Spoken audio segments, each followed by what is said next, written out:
Audio Jungle.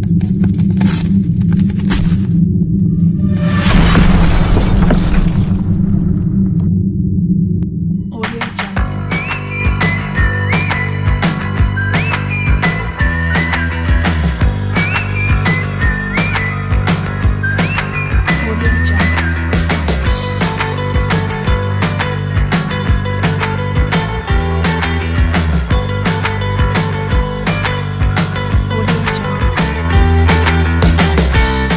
Assalamualaikum warahmatullahi wabarakatuh. Nama saya Fitrah Eko Masyuda, NIM T 2017-1246. Di sini saya akan mempresentasikan tentang kaidah yang kelima, yakni al-adatu muhakkamatun. Apa sih al-adatu muhakkamatun? Al-adatu muhakkamatun adalah suatu kebiasaan atau adat itu bisa dijadikan patokan hukum. Yang mana adat di sini atau kebiasaan itu biasanya terjadi berulang kali atau lebih dari satu. Menurut jumhur kesepakatan ulama, suatu adat atau urf bisa diterima sebagai hukum jika memenuhi syarat-syarat sebagai berikut. Yang pertama, tidak bertentangan dengan syariat. Jadi di sini adat atau kebiasaan itu tidak boleh bertentangan dengan syariat. Jika suatu adat tersebut bertentangan dengan syariat, maka itu tidak bisa dijadikan sebuah patokan hukum karena sudah menyalahi suatu aturan dari syariat. Yang kedua, tidak menyebabkan kemafsadatan dan tidak menghilangkan kemaslahatan.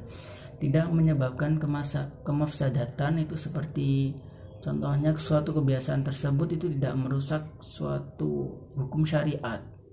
Jadi kebiasaan yang baik bisa dijadikan sebuah patokan hukum. Kemudian tidak berlaku dalam ibadah mahdhah, yang mana ibadah mahdhah itu sudah diatur oleh syariat agama Islam. Kaidah kelima dari kaidah al-adatu muhakkamatun yakni ma ja'ala 'alaikum fid dini min haraj, yang artinya Allah tidak menjadikan kepada kalian dalam beragama sebuah kesulitan.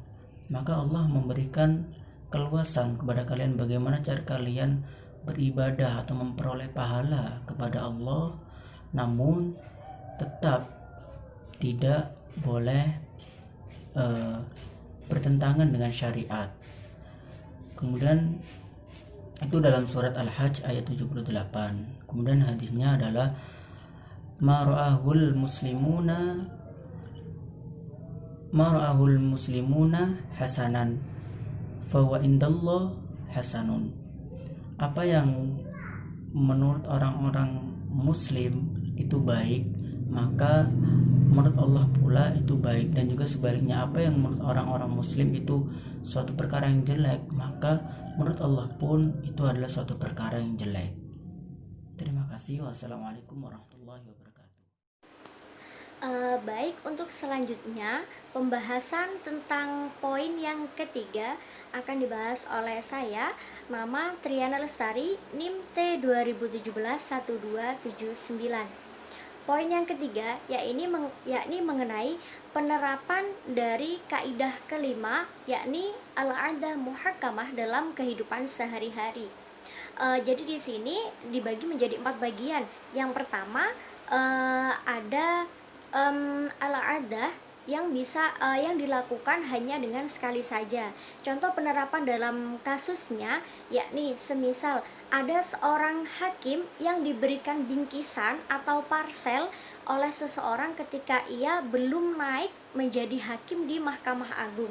Maka apabila selanjutnya di kemudian hari setelah hakim tersebut menjalankan otoritasnya sebagai hakim, kemudian orang yang awal tadi memberikan bingkisan, kemudian pada saat hakim tersebut telah menjalankan tugasnya, maka orang tersebut memberikan parsel kepada hakim tersebut tidak dinamakan sebagai suap, dikarenakan di awal tadi orang tersebut sudah pernah memberikan 1 kali bingkisan parsel.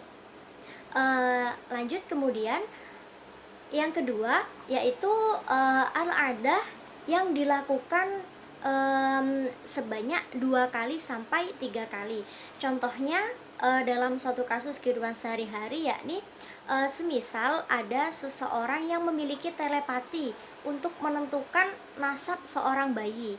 Nah, maka ketika menentukan nasab seorang bayi ini orang tersebut tidak bisa hanya menentukannya satu kali saja, akan tetapi perlu berulang-ulang 2 sampai 3 kali, baru hal tersebut bisa dikatakan sebagai adat yang bisa dijadikan sebuah hukum. Selanjutnya untuk yang ketiga yaitu adat yang tidak bisa dipastikan bilangannya secara pasti. Contohnya seperti ini. Apabila ada seorang anak yang belum dewasa, kemudian ia melakukan transaksi jual beli, kemudian ia sudah bisa melakukan tawar menawar, atau dia sudah bisa melakukan transaksi jual beli sebagaimana orang dewasa semestinya.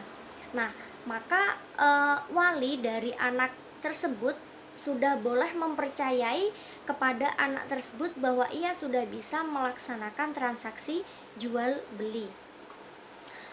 Kemudian yang contoh kasus selanjutnya yakni pada saat adanya ayam berkokok, maka ia menandakan sudah terbit fajar subuh. Nah, kemudian apabila ada kelelawar yang keluar dari sangkarnya, kelelawar yang telah pulang untuk beristirahat, maka sudah menjadi tanda bahwasannya telah terbitlah matahari. Selanjutnya untuk poin yang keempat yakni adah tidak bisa diketahui dengan melihat satu pengulangan atau lebih. Nah, dalam hal ini terjadi pada kasus tawakuf atau perempuan yang tidak sholat dan tidak mengeluarkan darah. Nah, ini apabila ada perempuan yang mengeluarkan darah terputus-putus.